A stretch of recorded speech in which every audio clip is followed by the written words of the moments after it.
Employment. Employment word का मतलब क्या है? What do you mean by employment? Working job, tendency to do some work. Tendency to do some work or work for Working for employer. work for Money. money।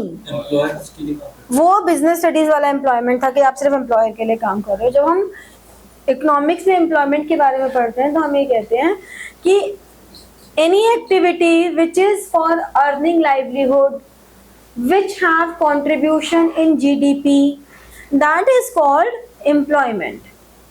ठीक है, तो जो कोई भी whosoever is doing this activity is a worker, मतलब I am a worker। ठीक है, चाहे कोई किसी भी जॉब पर हो बड़ी से बड़ी, वो भी वर्कर है, चाहे कोई लेबर का काम कर रहा हो वो भी वर्कर है। तो वर्कर का मतलब यहाँ पे है who is doing some activity for earning and that is a productive activity। ठीक है, मैंने आप लोगों को इसके नोट्स इसलिए दिए हैं क्योंकि ये कुछ चैप्टर्स हैं जो कि थोड़ा सा एक्स्ट्रा कंटेंट भी मांगते हैं इन एडिशन टू एनसीईआरटी। ठीक है, तो वो जो वर्कर है वो किस में कंट्रीब्यूट कर रहा है? सम प्रोडक्टिव एक्टिविटी जो कि जीडीपी में कंट्रीब्यूट कर रही है। जीडीपी क्या होता है? What do you mean by GDP?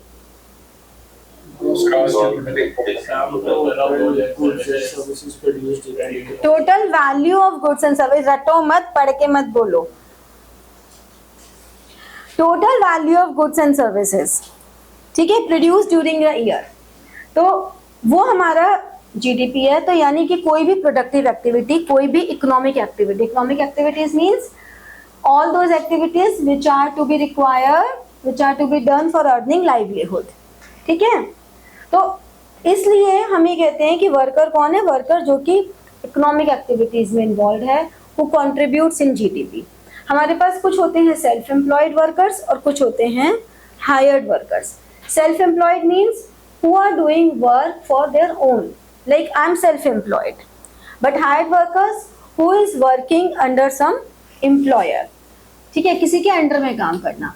अब हायर्ड वर्कर में भी एक है कैजुअल और एक है रेगुलर। कैजुअल मतलब who works on early basis और day to day basis, whereas a regular worker is who does work regularly and receives salary or remuneration on monthly basis। तो वो हमारा रेगुलर वर्कर है। ठीक है, अब रेगुलर वर्कर में भी हम ये कहते हैं कुछ हमारे पास एक फॉर्मल होता है, कुछ इनफॉर्मल होता है।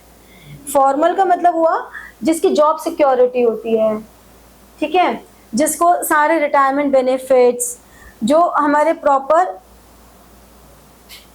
ऑर्गेनाइजेशन में होते हैं, और डिवीजन करने के लिए हम बोल देते हैं where more than 10 workers are employed, वो हमारा फॉर्मल सेक्टर हो गया। तो all those workers who are working in those organisations called formal sector, formal employment.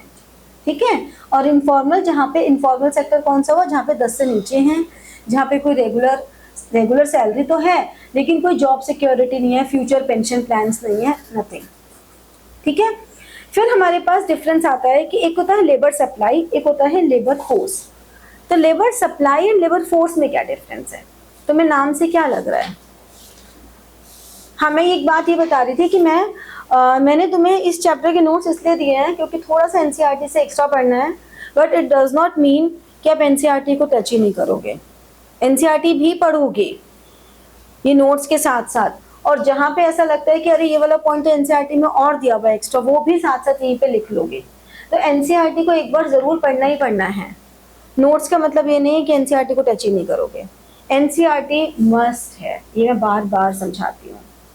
ठीक है, हाँ, लेबर फोर्स और लेबर सप्लाई में क्या डिफरेंस है? लेबर सप्लाई वो अमाउंट ऑफ वर्कर्स है जो एक कंपनी जो मतलब उसमें होते कि हो सकती है सप्लाई, और लेबर फोर्स उतने वर्कर्स है जो एक्चुअली में वर्क कर रहे होते हैं कंपनी के लिए। देखो, सप्लाई तुम लोगों ने 11th में पढ़ी थी, सप्लाई का कॉन्सेप्ट क्या था, याद है किसी को? अरे कहाँ पहुंच गया भाई? Supply quantity supplied, producer is ready to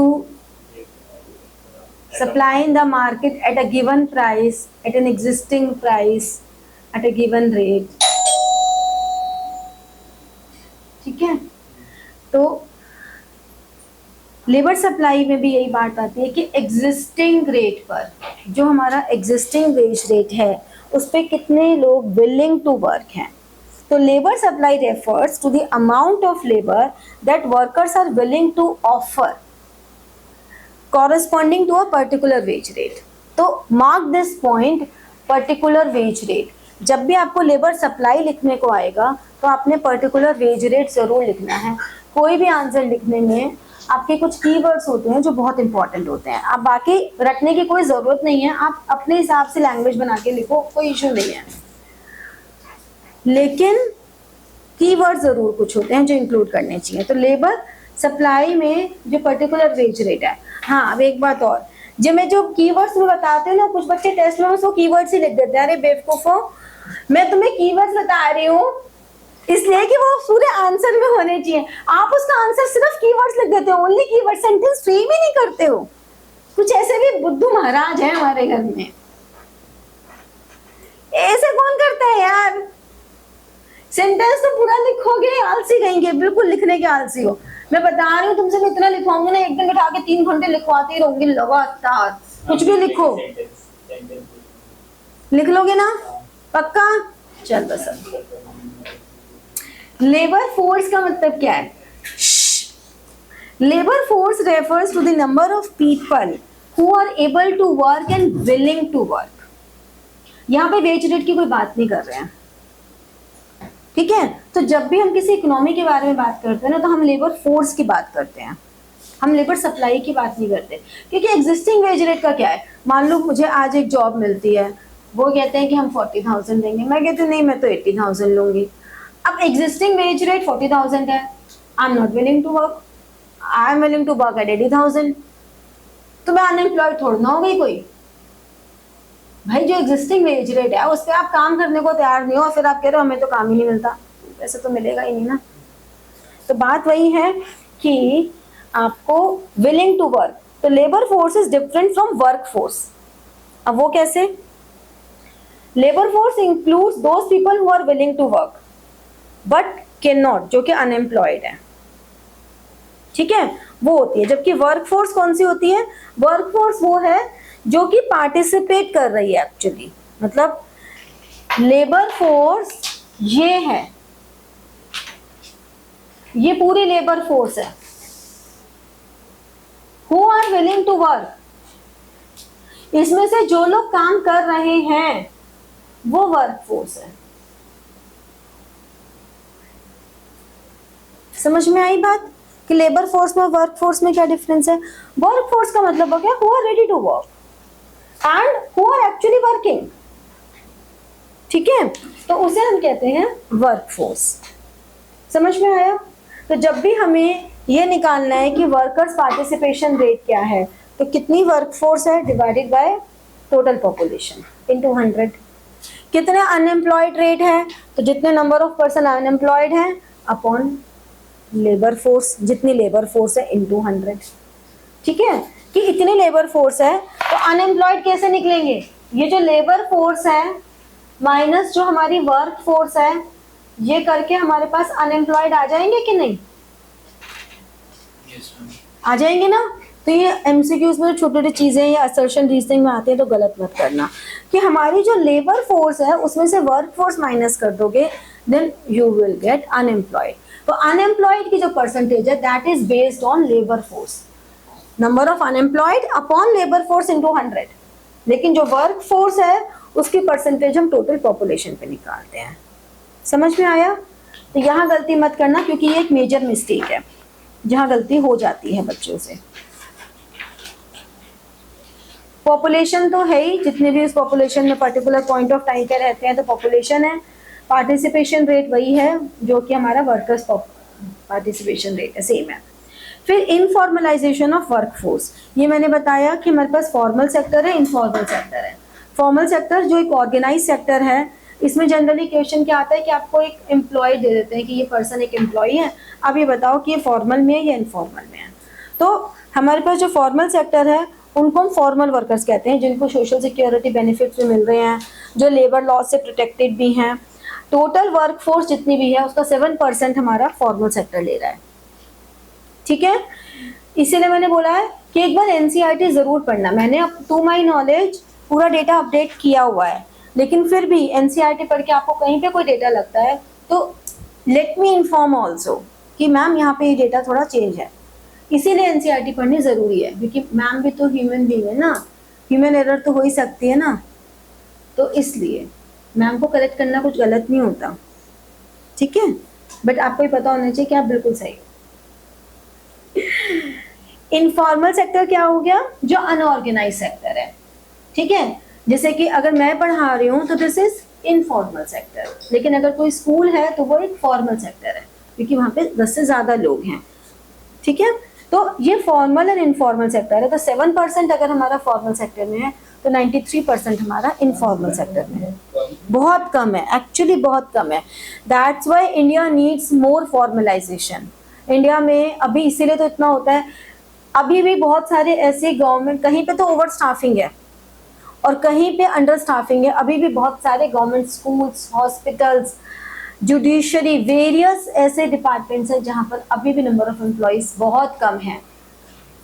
और फिर हम कहते हैं गवर्नमेंट जॉब मिलती नहीं है, खाली पड़ी है लेकिन मिलती नहीं है, ठीक है। सिस्टम में थोड़ी सी यहाँ पर लूप होल्स हैं हमारे पास, ठीक है। अब सोचो कि हमें तो लगता है कि कोई इतनी बड़ी कंपनी में, चलो गवर्नमेंट सेक्टर को छोड़ दो, इसमें तो नॉन गवर्नमेंट सेक्टर भी आ रहा है ना, प्राइवेट सेक्टर भी तो आ रहा है फॉर्मल में। जितने भी मल्टीनेशनल कंपनीज हैं वो सब भी आ रही हैं, ठीक है ना। तुम सबके स्कूल्स आते हैं, सारा कॉर्पोरेट वर्ल्ड आ रहा है। सोचो हमारे आसपास सब या तो किसी कॉर्पोरेट वर्ल्ड में है या कहीं स्कूल में कोई जॉब कर रहा है, उसके बावजूद हम क्या कह रहे हैं कि वो सिर्फ 7% है। पॉपुलेशन इतनी ज्यादा है, सोचो इनफॉर्मल सेक्टर कितना ज्यादा है। आप अंदाजा लगाओ ना, आपके आसपास जितना भी ये मार्केट है ये सारे इनफॉर्मल ही तो है। जितने भी शॉपकीपर्स हैं ये सारे, मॉल्स हमारे फॉर्मल है लेकिन ये शॉप्स तो इनफॉर्मल ही हैं, तो इनफॉर्मल सेक्टर ही है। मॉल्स के अंदर जो शॉप्स हैं वो भी इनफॉर्मल में आई, अगर उनमें इतने लोग काम नहीं कर रहे तो। लेकिन जनरली वो शॉप क्या है, वो ब्रांड की है, तो वो जो एम्प्लॉय होते हैं, मान लो रीबॉक है, रीबॉक का शोरूम है, तो रीबॉक का शोरूम में हो सकता है वहाँ पे 4 एम्प्लॉयज हों, लेकिन रीबॉक के पैनल पे तो बहुत सारे एम्प्लॉयज हैं, तो वो फॉर्मल में आ गया ना, ऐसे समझो। अब वो जितनी भी नॉर्मली मॉल्स में जितनी भी शॉप्स हैं वो तो कोई ना कोई ब्रांड ही है, नॉन ब्रांड तो है नहीं। मैं तो मॉल में जाके नहीं लेने वाली ना क्लास, तो बात वही है, ठीक है। चले मॉल में करें, पिक्चर हॉल में क्लास करें। एक मेरे को मेरी मतलब एक फ्रेंड की डॉटर है, उनके उसके सेंटर पे किया था उन लोगों ने ऐसा।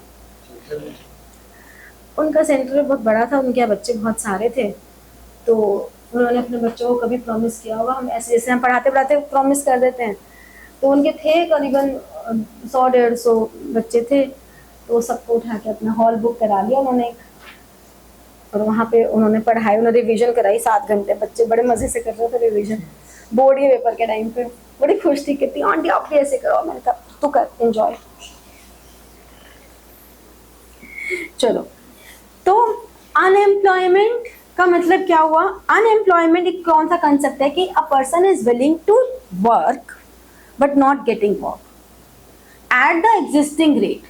बात यहाँ पे विलिंगनेस की जो हो रही है वो आ रहा है कि एट एग्जिस्टिंग रेट उसको जॉब नहीं मिल रही, लेकिन अब बात यहाँ पे बहुत सारे फैक्टर्स और भी आ जाते हैं। एग्जिस्टिंग रेट को हम यहाँ पे इतना ज़्यादा फोकस कर नहीं सकते अनएम्प्लॉयमेंट की डेफिनेशन में। क्यों नहीं कर सकते? क्योंकि मान लो एक पर्सन है, उसने पीएचडी की हुई है, बहुत बढ़िया मैकेनिकल इंजीनियरिंग में पीएचडी की हुई है, और उस पर्सन को जॉब क्या मिल रही है? उस पर्सन को जॉब मिल रही है कि दुकान पे असिस्टेंट का काम कर लो हमारे। सोचो ऐसा हुआ, मेरे एक नोन में थे, उनके साथ हुआ ऐसा, और वो ही वॉज रेडी। उन्होंने कहा कि दीदी मैं कोई भी नौकरी कर लूँगा इस समय, लेकिन मुझे इस समय मैं घर नहीं खाली बैठ सकता, क्योंकि उसने जिस पर्टिकुलर चीज़ में पीएचडी की उसकी जॉब्स ही बहुत कम है, वो स्ट्रीम कुछ डिफरेंट था।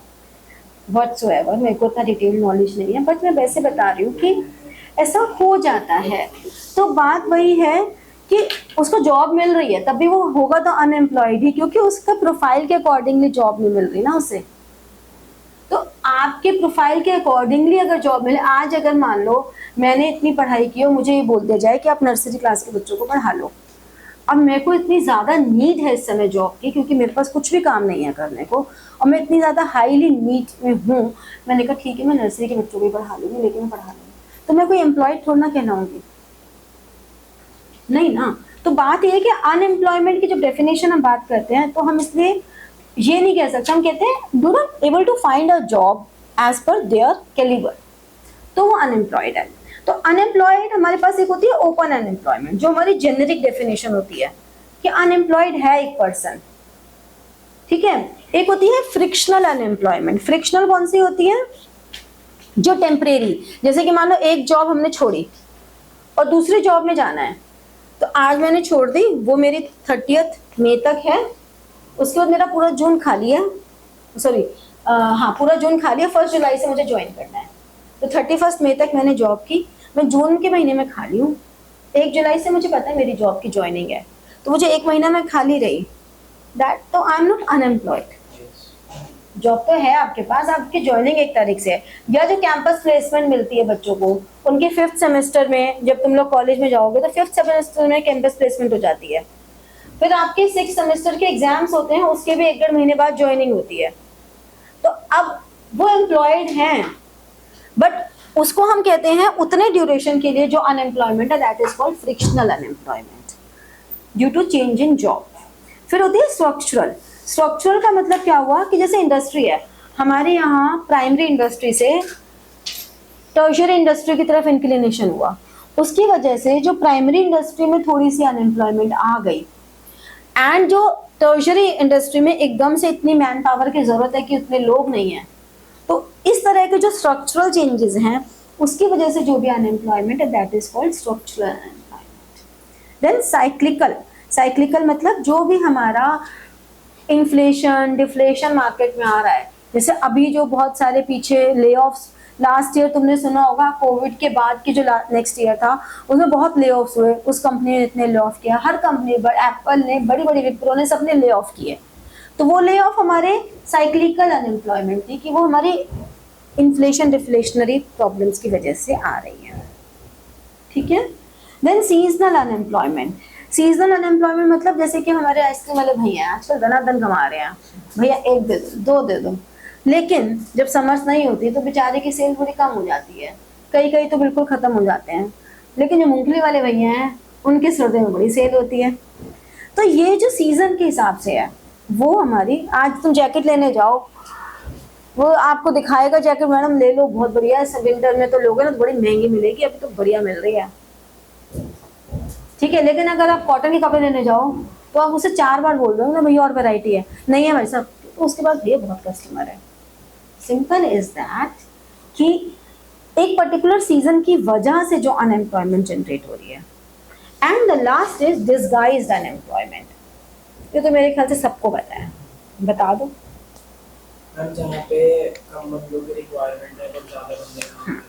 जहाँ पर हमें कम लोगों की जरूरत है but more people are working, that is called disguised unemployment. It is mostly found in agricultural, या जो हमारे खुद के बिजनेस होते हैं, उनमें एक शॉप है, उस शॉप पे जरूरत 4 लोगों की, लेकिन घर के सारे बैठे हैं जी, क्या है घर में खाली बैठे हैं, यहाँ आके बैठ गए, लगेगा सब काम कर रहे हैं, तो डिसगाइज्ड। बट एग्रीकल्चरल में ये मोस्ट इंपॉर्टेंट देखी जाती है, ठीक है। Next is causes of unemployment. क्या कॉजेज हैं, क्या रीजंस है, क्यों हमारे यहाँ इतनी ज्यादा अनएम्प्लॉयमेंट है, बताओ। पॉपुलेशन इतनी ज़्यादा एक तो पॉपुलेशन बहुत है भैया, बहुत ही पॉपुलेशन है, नंबर 1 हो गए पॉपुलेशन। करप्शन बहुत ज़्यादा है, लिख मत देना करप्शन, पॉपुलेशन ही लिखना एग्जाम में, करप्शन थोड़ा मत लिखना, सेंटी हो जाते हैं, ठीक है। और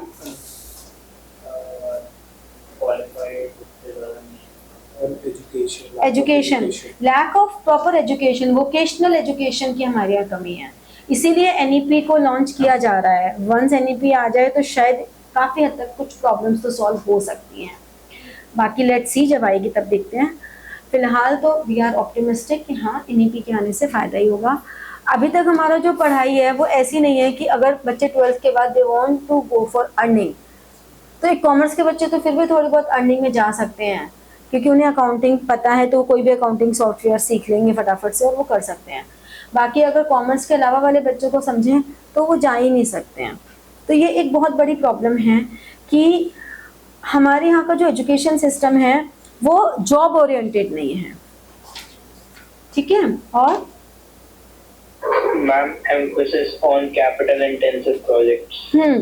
हम कैपिटल इंटेंसिव प्रोजेक्ट्स में ज़्यादा फोकस करते हैं एंड करना भी ज़रूरी है। करना इसलिए ज़रूरी है क्योंकि अगर हमें वर्ल्ड ग्लोबल लेवल पे मीट करना है, हमें उसको compete करना है, चैलेंजेस को लेना है, तो we need capitalistic way. But by adopting capitalistic approach कहीं ना कहीं अनएम्प्लॉयमेंट तो आ ही रही है ना। जो काम इंसान करता है वो मशीनें कर रही हैं, तो ठीक है। और उसमें फिर एक और साथ में क्या पॉइंट ऐड ऑन हो जाता है कि हमारे यहाँ का जो एम्प्लॉयमेंट जनरेशन अरेंजमेंट है वो बड़ा खराब है, फॉल्टी है। कैसे? जैसे कि हमारे यहाँ पढ़ाते जा रहे हैं लेकिन उतनी जॉब्स क्रिएट नहीं होती हैं। बच्चे पढ़ते जा रहे हैं। इनफैक्ट कई बार तो ऐसा भी होता है कि because children are not getting job so they keep studying. यार नौकरी तो मिल नहीं रही, चलो ये भी कर ही लेते हैं, चलो ये भी कर लेते हैं, जॉब तो मिल नहीं रही है। तो ये एक बहुत बड़ी प्रॉब्लम है। जबकि बहुत सारी कंट्रीज ऐसी हैं जहाँ पर एवरी ईयर एम्प्लॉयमेंट को रिव्यू किया जाता है और कॉलेजेस में वो कोर्सेज में, चाहे प्रोफेशनल कोर्सेज हो, टेक्निकल कोर्सेज हो, उतनी ही सीट्स जनरेट की जाती हैं कि अच्छा जब ये 3 साल बाद निकलेंगे तो हमें इतने लोगों की ज़रूरत होगी। तो जितने लोग पढ़े हैं सबको जॉब मिलती है, अदरवाइज वो उनको वहाँ तक पहुँचा ही नहीं रहे हैं, उनको वो एडमिशन ही नहीं दे रहे हैं तभी। अब हमारे यहाँ अगर, चलो हम कह तो रहे हैं उनका बहुत अच्छा है भैया, लेकिन हमारे यहाँ अगर ये कर देंगे तो बेचारे बच्चों को तो एडमिशन अभी इतनी मुश्किलों से मिलता है। अगर ये पॉलिसी यहाँ कर दे तो हमारे यहाँ तो एडमिशन मिलना वैसे ही बड़ा मुश्किल हो जाना है। तो ये कर भी नहीं सकते। यूरोप और वैसी डेवलप्ड कंट्रीज में तो फिर भी सक्सेसफुल है। नहीं, डेवलप्ड कंट्रीज की बात नहीं है, मतलब एज इन जिसकी पॉपुलेशन। हाँ वहाँ पे अब हमारे यहाँ हम, ये तो बात अच्छी है ना, हमारे यहाँ हम स्टार्टअप्स को दे रहे हैं, हम इनफॉर्मल सेक्टर्स को कह रहे हैं कि ठीक है जॉब्स नहीं भी हैं तो कोई बात नहीं, आप अपना काम शुरू करो। तो ये चीज़ें तो स्टार्टअप भी तो पर अभी लॉस मेकिंग ही है, क्योंकि उन स्टार्टअप्स के लिए भी हमारे पास कोई बहुत अच्छी टेक्नोलॉजी या कोई है नहीं, कैपिटल इन्वेस्टमेंट, बड़े सारे प्रॉब्लम्स हैं उनकी, वो नहीं डिस्कस करते वरना हम हट जाएंगे टॉपिक से। तो लैक ऑफ फाइनेंशियल रिसोर्सेज है, स्लो प्रोसेस ग्रोथ प्रोसेस है कि ग्रोथ हमारी उतनी ज़्यादा नहीं है जितना होनी चाहिए, लेबर फोर्स बहुत ज़्यादा है क्योंकि पॉपुलेशन तो है ही ज़्यादा। तो ये सब प्रॉब्लम्स हैं अनएम्प्लॉयमेंट की। और इस अनएम्प्लॉयमेंट की प्रॉब्लम से क्या एडवर्स इफेक्ट्स आ रहे हैं हमारी इकोनॉमी पे। हमारा यूथ में बहुत ज़्यादा स्ट्रेस एंड एग्जाइटी आ रही है, तो डिप्रेशन वाली प्रॉब्लम ज़्यादा आ रही है, क्योंकि नेचुरल सी बात है अगर आप इतना पढ़ लेते हो और उसके बाद you don't get any job और you are not earning anything, you feel bad कि यार इतना पढ़ने का क्या फ़ायदा हुआ। या हमारे यहाँ का जो सिस्टम है उस सिस्टम में जहाँ पर थोड़ा सा जेंडर इनइक्वालिटी भी अभी चली रही है, उसमें भी ये प्रॉब्लम आती ही है कि आपके पास ये फेज आता है और इसकी वजह से लॉस ऑफ ह्यूमन रिसोर्स, मतलब इसको हमने बहुत ही रिफाइंड लैंग्वेज में लिखा है, बट अगर इसको हम वैसे बोलें तो लॉस ऑफ ह्यूमन रिसोर्स मतलब suicides. You know in all over the world India is called the suicide capital. बहुत ही बुरा लगता है सुन के, and this is very sad कि India is a suicide capital in the world. सबसे ज़्यादा यहाँ होते हैं। क्यों होते हैं? क्योंकि प्रेशर बहुत है। तो इसलिए ये बात आज बताती हूँ मैं कि बेवकूफ़ होते हैं वो लोग, पता नहीं क्या जरूरत है, मतलब खुद ही सोचने वाली बात है ना यार, यहाँ नहीं हुआ तो वहाँ कुछ हो जाएगा, वहाँ कुछ हो जाएगा, कुछ ना कुछ तो कर ही लेंगे। मुझे नहीं समझ में आता सुसाइड करने वालों का उसके पीछे क्या, नो डाउट कुछ ना कुछ तो, लेकिन हमें हमेशा ओपन अप रहना चाहिए सबसे बात करने के लिए। ठीक है, चलो टॉपिक से नहीं हटेंगे।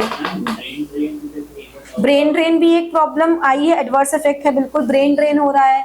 पॉवर्टी ज्यादा हो रही है, सोशल अनरेस्ट बहुत हो रहा है, इतनी करप्शन वाली बात जो है ना, वही करप्शन वाली बात को हम थोड़ा अच्छे टर्म्स में ले रहे हैं, सोशल अनरेस्ट है। सोशल अनरेस्ट इज करप्शन, ठीक है ना। चोर डकैती आजकल मतलब ये सब भी बहुत ज्यादा हो रहे हैं, चलते फिरते पढ़े लिखे लोग कर रहे हैं, क्या करें बेचारे, स्कैम्स हो रहे हैं इतने सारे, वही ना, ये सोशल अनरेस्ट ही है सारा। अब इस प्रॉब्लम को सॉल्व करने के लिए हमारे पास दो तरीके हैं, कुछ है जनरल मेजर्स और कुछ है specific measures. As such specific measures आपके सिलेबस में बहुत डिटेल में नहीं है, ठीक है।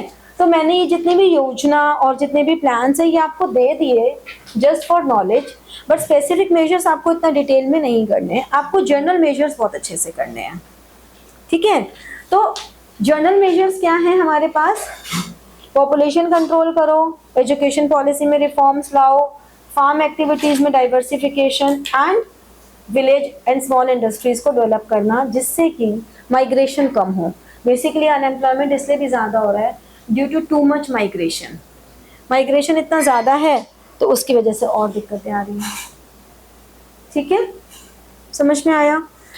ये योजनाएं जितनी भी हैं इन योजनाओं को एक जस्ट टेक अ रीड, जितनी याद रहती हैं ठीक है, बट जो मोस्ट इम्पॉर्टेंट है इसमें वो तुम्हारी एक है national food for work programme. ये बहुत इंपॉर्टेंट है क्योंकि ये अक्सर पूछी भी जाती है। तो national food for work programme क्या है, इनिशियली 2001 में लॉन्च हुई थी 5 मंथ्स के लिए। इसमें ये हुआ था कि आप काम करो उसके बदले में आपको खाना मिलेगा, और फिर इसको एक्सटेंड कर दिया। इसमें बेसिकली फूड सिक्योरिटी थी, वो रूरल एरियाज जहाँ पे ड्रॉट बहुत ज़्यादा था, सूखा पड़ा हुआ था, तो उन एरियाज के लिए ये पॉलिसी लगाई गई थी। गुजरात, छत्तीसगढ़, हिमाचल प्रदेश, मध्य प्रदेश, राजस्थान, उड़ीसा, महाराष्ट्र एंड उत्तरांचल, इन स्टेट्स में ये पॉलिसी अप्लाई की गई। तो ये आपके लिए बहुत इंपॉर्टेंट है। अन्नपूर्णा आपके लिए इंपॉर्टेंट है, आप लोगों ने अन्नपूर्णा का तो बहुत सुना भी होगा, न्यूज़पेपर में भी ऐड आता है कि आप अपना जो भी सेंट्रली स्पॉन्सर्ड स्कीम है और इस स्कीम में आपको जितना भी आपका फूड ग्रेन्स है उसमें सब्सिडीज मिलती हैं, जैसे कि बहुत सस्ते दामों पे फूड ग्रेन्स मिलता है अन्नपूर्णा, ठीक है। तो ये ऑपरेशनल है अभी 5 यूनियन टेरिटरीज में, 6.08 लाख फैमिलीज इसमें बेनिफिट ले चुकी हैं, ठीक है।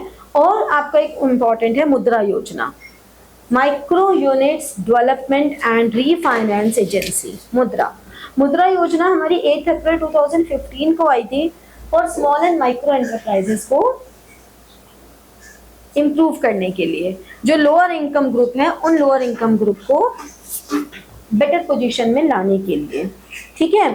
तो मुद्रा का हमारा विजन क्या था, to be an integrated financial and support service provider par excellence benchmarked with global best practices and standards for the bottom of pyramid universe for their comprehensive economic and social development।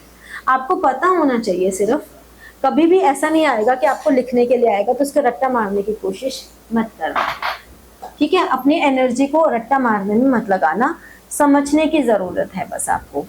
मुद्रा का mission क्या है, to create an inclusive, sustainable and value based entrepreneurial culture in collaboration with our partner institutions in achieving economic success and financial security, ठीक है। अब ये जो इसकी कैटेगरीज हैं ये पूछी जा सकती हैं, ये आपको जरूर लर्न करनी है। जैसे कि शिशु, किशोर एंड तरुण, 3 कैटेगरीज हैं। शिशु में जो हमारा लोन लिमिट है दैट इज 50,000, किशोर में 50,000 से 5 लाख एंड तरुण में 5 लाख टू 10 लाख, यानी कि जो 10 लाख से ऊपर आ रहे हैं वो मुद्रा योजना में इंक्लूड नहीं होने वाले हैं। रेट ऑफ इंटरेस्ट शिशु में 12% पर एनम, तो रेट ऑफ इंटरेस्ट तो अच्छा खासा ज़्यादा ही है, ऐसा नहीं है कम है।